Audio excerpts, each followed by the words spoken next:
Ես գնացել եմ չքննադատելու ճանապարհով սկզբից։ Ու ստացել եմ պատ։ Եվ եթե այն ժամանակ այդ հարցը լուծվեր, մենք այսօր Ղարաբաղը չէինք կորցրի։ Ես 2019 թվականին, երբ որ չէի քննադատում կառավարությանը,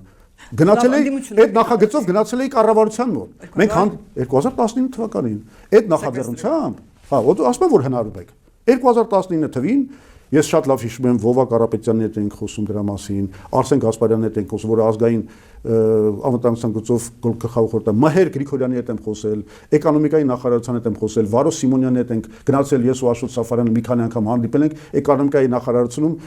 Վարո Սիմոնյանը, որը հայ-չինական այդ կառավարական հանձնաժողովի համանախագահն էր,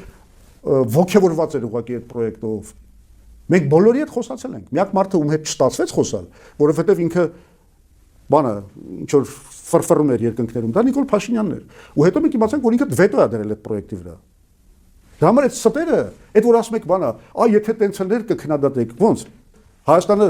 ձեռք կբերեր մի հատ այնպիսի աշխարհակահական նշանակություն, որ այդ ինվեստորները ատամներով պաշտպանելու են, որ հանգարցակի ոչ մի ոտնձգություն կամ բան պրոբլեմ չլինի այդ